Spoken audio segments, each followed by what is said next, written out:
اگر ہیں تو ہمارے پنڈتوں نے چھپایا کیوں ہے، اور اگر ہیں تو ہمیں کیا کرنا چاہیے؟ میں شروع سے چلتا ہوں۔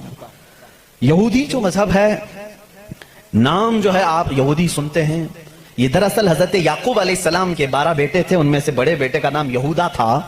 یعقوب علیہ السلام نبی ہیں اللہ کے، جن کا نام عبرانی زبان میں اسرائیل ہے، اسرائیل۔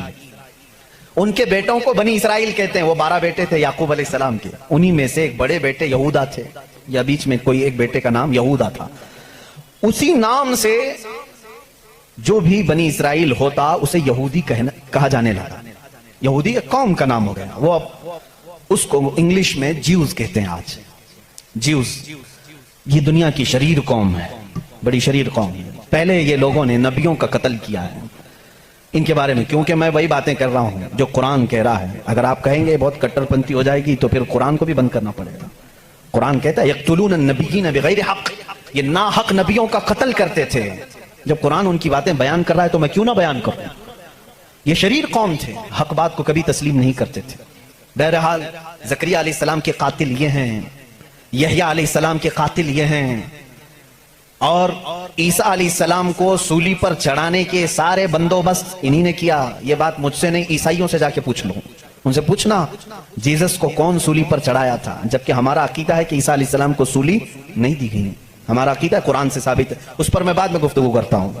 لیکن یہ یہودی قوم بڑی پرانی ہے، یعقوب علیہ السلام سے چل رہی ہے، ٹھیک ہے، کافی پرانی۔ یہ مانتے کس کتاب کو؟ کسی بھی دین کو، کسی بھی مذہب سے ہم کو اگر بات کرنا ہے تو اس کی جو مقدس کتاب ہے اسی سے بات کرنا۔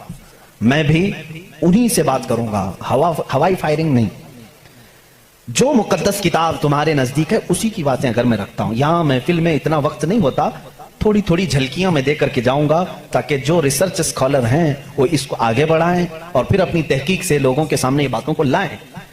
یہودی قوم جس کتاب کو مقدس مانتی ہے وہ تورات ہے جو موسیٰ علیہ السلام پر نازل ہوئی، اور زبور ہے جو حضرت داؤد علیہ السلام پر نازل ہوئی۔ ان کتابوں کے مجموعے کو آج انگلش میں اولڈ ٹیسٹمنٹ کہا جاتا ہے۔ یہ کتابیں مارکیٹ میں دستیاب ہیں، ان کو کیا کہتے ہیں؟ Old testament.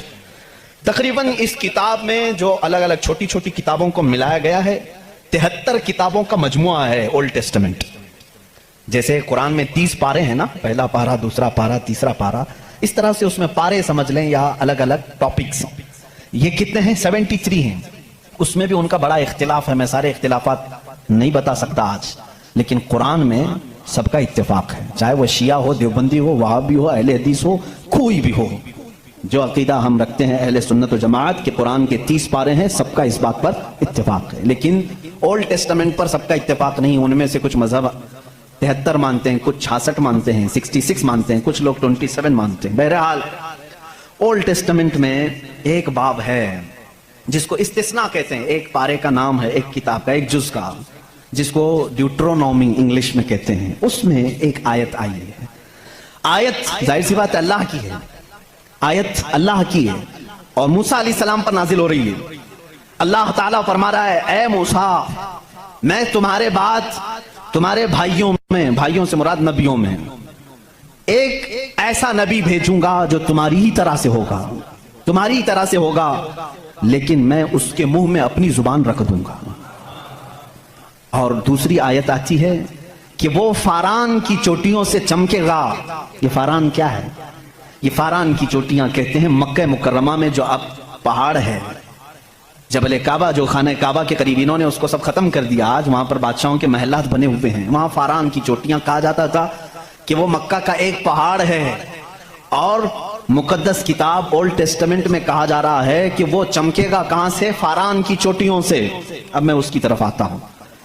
بیچارے عیسائی کہنے لگے کہ یہ جو بشارت آئی ہے موسیٰ علیہ السلام کو، اس سے مراد ہمارے نبی عیسیٰ علیہ السلام ہیں۔ یہ منہ میاں مٹھو بنتے ہیں۔ اس طور پر اللہ نے کیا فرمایا؟ اے موسیٰ، میں تمہاری ہی طرح ایک رسول بھیجوں گا۔ تمہاری ہی طرح سے مراد کیا ہے؟ عیسیٰ علیہ السلام موسیٰ علیہ السلام کی طرح بالکل نہیں تھے، کیونکہ موسیٰ علیہ السلام کی ماں بھی تھے، باپ بھی تھے۔ عیسیٰ علیہ السلام کی صرف ماں ہے اور باپ نہیں ہے۔ اگر ماں اور باپ والا کوئی رسول ہے تو وہ محمد عربی صلی اللہ علیہ وسلم، میرے آقا کی ماں بھی ہیں، باپ بھی ہیں. موسیٰ علیہ السلام کی طرح عیسیٰ علیہ السلام نہیں ہو سکتے. یہ میں کرسچن سے کہہ رہا ہوں, عیسائیوں سے کہہ رہا ہوں, جو یہ کہتے ہیں کہ موسیٰ کی بشارت میں ہمارے نبی کا ذکر آیا ہے. میں کہہ رہا ہوں نہیں, اس لیے کہ موسیٰ علیہ السلام کی شادی بھی ہوئی تھی, بچے بھی ہوئے تھے. عیسیٰ علیہ السلام کی شادی بھی نہیں ہوئی, بچے بھی نہیں ہوئے. وہ 33 سال کی عمر میں آسمانوں پر اٹھا لیے گئے. لیکن اگر موسیٰ علیہ السلام کی طرح شادی اور بچے والا کوئی رسول ہے, وہ محمد عربی صلی اللہ علیہ وسلم. شادی بھی کیا ہے آپ نے, بچے بھی فرمائے. اور دوسری آیت جو موسیٰ علیہ السلام سے یہ کہی گئی کہ وہ فاران کی چوٹیوں سے چمکے گا, میرے عزیزو اس کا مصداق کوئی دوسرا نبی ہو ہی نہیں سکتا. میں آپ کو تاریخ بتاؤں, فاران کہاں ہے؟ مکہ میں ہے.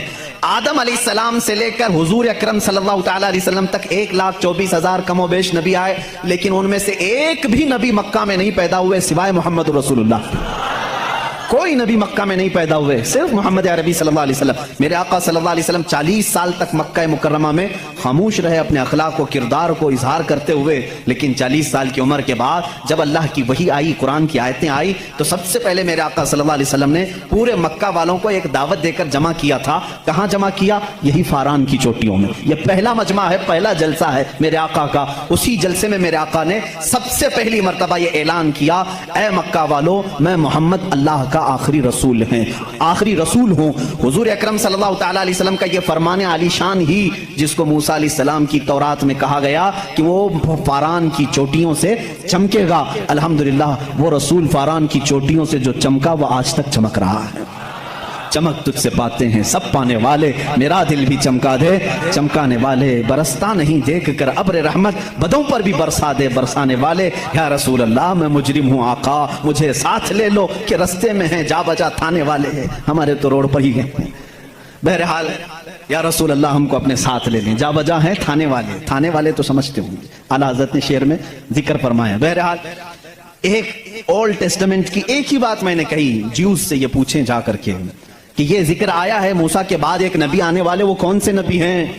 ان کی یہ صفت بیان کی گئی ہے ڈیوٹرونومی استثناء میں, اولڈ ٹیسٹمنٹ میں یہ ذکر آیا ہے. وہ کون ہے, وہ کون سا رسول ہے, آخر تم ہی بتا دو.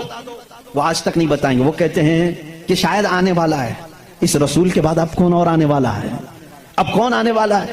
چلو اس کو نہیں مانتے. دوسری بات میں کہتا ہوں, سلیمان علیہ السلام کو بھی یہ بہت مانتے ہیں. کون؟ جیوز, یہودی, جن کو انگلش میں سولومن کہا جاتا ہے. سولومن, حضرت سلیمان علیہ السلام کو یہ سولومن کہتے ہیں. ایک کتاب یہودیوں کے پاس اور مقدس ہے, songs of Solomon. Songs of Solomon کا مطلب حضرت سلیمان علیہ السلام جو مناجات کرتے تھے اللہ کی بارگاہ میں, وہ اشعار ہوتے تھے عبرانی زبان کے. جیسے ہم کہتے ہیں یا الہی رحم فرما مصطفیٰ کے واسطے, یہ دعا ہے نا. سلیمان علیہ السلام اس طرح دعائیں جو کرتے تھے, وہ سارے انہوں نے اس کو سانگس کہا ہے, اور اس کو جمع کیا گیا ہے سانگس آف سولومن نام سے. اس میں تو شک کی گنجائش ہی نہیں, شک کی گنجائش ہی نہیں. کیونکہ حیرت اس بات کی ہوگی, وہ عبرانی زبان جس کو آج ہیبرو کہتے ہیں, اسرائیل میں آج بھی بولی جاتی ہے. یہ اسرائیل جو دیکھ رہے ہیں نا آپ, جو ناسور ہے, کینسر کا پھوڑا ہے پورے دنیا کے بیچ میں, یہی اسرائیل کی بات میں کر رہا ہوں. یہ آج بھی جو بولی بولتے ہیں وہ ہیبرو ہے, ہیبرو اس کو عبرانی کہتے ہیں. اس زبان میں آج بھی سانگس آف سولومن, حضرت سلیمان علیہ السلام کے مناجات میں یہ لکھا گیا ہے, سب سے پیارا, سب سے مبارک, سب سے شان والا, جس کی اللہ کے ہاں پہنچ ہے, جس کے اللہ کے ہاں مرتبت ہے, اس کا نام محمد ہے. یہ کون کہتا تھا؟ سلیمان علیہ السلام. اور نام لفظ محمد آج بھی موجود ہے عبرانی زبان میں, آج بھی لفظ محمد, اور اس کے ساتھ لفظ ام آیا. ام کہتے ہیں بڑا محترم شخص جس کی سارے لوگ عزت کریں. سلیمان علیہ السلام کہتے ہیں وہ ام ہے, ام ہے. ام کا مطلب ہیبرو میں ہے سب سے زیادہ عزت والا. اور سلیمان علیہ السلام نے وہ کر کے بھی دکھایا. وہ تخت پر جو بیٹھتے تھے سلیمان علیہ السلام, اس تخت کو جب آپ حکم دیتے ہواؤں میں اڑ, تو وہ اڑنے لگ جاتا. جہاں کا آپ کو سفر کرنا ہوتا آپ سفر کرتے تھے. اور وہ تخت ایسا نہیں کہ ایک اڑن تشتری ہے چھوٹی سی, بلکہ اتنا بڑا تخت تھا کہ آپ کے دائیں جانب 500 نبی اس زمانے کے بیٹھتے تھے, بائیں جانب 500 اولیاء امت بیٹھتے تھے. اور وہ تخت جب اڑتا آسمانوں پر, ہواؤں کو اللہ نے ان کے لیے مسخر کر دیا تھا. اور وہ جس طرف حکم کرتے اڑتا تھا. ایک مرتبہ یہ بھی اسرائیلی روایات میں بھی موجود ہے, سلیمان علیہ السلام اڑتے ہوئے جا رہے تھے, یہی تخت پر بیٹھے ہوئے, اچانک آپ نے تخت کو نیچے اترنے کا حکم دیا اور سارے لوگوں سے کہا پیدل چلو. تخت اٹھا کر لے جایا گیا, پیدل چلنے لگے, بہت لمبا عرصے تک لمبی مسافت پیدل چلنے کے بعد پھر آپ سوار ہوئے, پھر سب کو سوار کر لیا, پھر ہوا کو کہا کہ اس تخت کو اڑا لے جائے فلاں سمت میں. مصاحبین نے پوچھا اتنا لمبا, یہ اتنی لمبی مسافت آپ نے پیدل چلایا, صرف ورزش کرانے کے لیے نہیں؟ سلیمان علیہ السلام نے جواب دیا میں اس لیے تخت کو نیچے اتار دیا کہ یہ وہ زمین ہے جہاں آخری نبی آنے والا ہے, وہ مدینہ طیبہ تھی, وہ رسول کریم صلی اللہ علیہ وسلم کی آخری آرام گاہ تھی, جہاں سے اوپر اڑ کر جانے کو بھی سلیمان علیہ السلام نے بے ادبی تصور کیا. اور اسی لیے وہ اپنے سانگز میں یعنی اپنے مناجات میں جو حضور صلی اللہ علیہ وسلم کے ساتھ لفظ ذکر کرتے ہیں وہ لفظ ام ہے, یعنی دنیا جس کی سب سے زیادہ احترام کرے وہ محمد عربی صلی اللہ علیہ وسلم ہے. آؤ جیوز, آؤ یہودیوں, پڑھو اس چیز کو کہ محمد عربی صلی اللہ علیہ وسلم کا ذکر سلیمان علیہ السلام نے کیا ہے, موسیٰ علیہ السلام نے کیا ہے. اب آتے ہیں, یہ تھوڑی سی جھلک ہے عیسائیوں کے اس دین میں جس کو آپ کرسچینٹی کہتے ہیں, کرسچن ہیں. ان لوگوں کا کیا دین ہے, کیا مذہب ہے, انٹروڈکشن کے لیے بڑا وقت لگ جائے گا. عیسیٰ علیہ السلام کے یہ پیروکار ہیں. عیسیٰ علیہ السلام کو یہ جیزس کہتے ہیں اور اس کو یسوع مسیح بھی کہا جاتا ہے اردو میں, جیزس. لیکن عیسائی بعد میں چل کر کے گمراہ ہوئے, شروع کے عیسائی گمراہ نہیں تھے. عیسیٰ علیہ السلام آئے دنیا میں اللہ کے رسول بن کر, اور جن لوگوں کو بھی عیسیٰ علیہ السلام نے تبلیغ کی وہ حق کی تبلیغ تھی, اللہ ایک ہے, میں اس کا نبی ہوں. لیکن بعد میں چل کر کے ہوا کیا, کچھ عیسائی گمراہ ہوئے. ان کو گمراہ کرنے والے بھی یہودی تھے. یہودی عیسیٰ علیہ السلام کو مانتے نہیں تھے, وہ گالیاں دیتے تھے. حضرت عیسیٰ علیہ السلام کے متعلق برے برے جملے کہتے تھے کیونکہ وہ بغیر باپ کے پیدا ہوئے, لیکن وہ اللہ کی مشیت تھی, حکم تھا. لیکن مریم, سیدہ بی بی مریم جن کو عذرا کہا گیا ہے, ان کو کسی مرد نے چھوا نہیں, کبھی زندگی میں چھوا نہیں, لیکن پھر بھی وہ حاملہ ہوئی, کسی مرد سے نہیں, کسی نے ان کو ٹچ نہیں کیا. اللہ رب العزت نے جبرائیل علیہ السلام کو صرف حکم دیا پھونک مارو. جبرائیل علیہ السلام نے پھونک دیا اور وہ حملہ ہوئی. اسی لیے عیسیٰ علیہ السلام کو روح اللہ کہا جاتا ہے, روح اللہ کہا جاتا ہے, وہ اللہ کی نشانی ہے. لیکن بعد کے عیسائی گمراہ ہوئے, یہ کیا کہنے لگے, نہیں ان میں آ کر کے بھی انہوں نے ہی شرپسندی پھیلائی ہے یہودیوں نے کہ نہیں عیسیٰ جو ہے وہ در حقیقت خدا کا بیٹا ہے, مریم خدا کی بیوی ہے اور عیسیٰ بیٹے ہیں. اس لیے کچھ لوگ ٹرائنیٹی کے قائل ہو گئے, تثلیث جس کو کہتے ہیں, تین خداؤں کو ماننا. یہ عیسائیوں کے دین میں آ گیا, یہ تین خدا ماننے لگ گئے. ایک اللہ کو بھی مانتے ہیں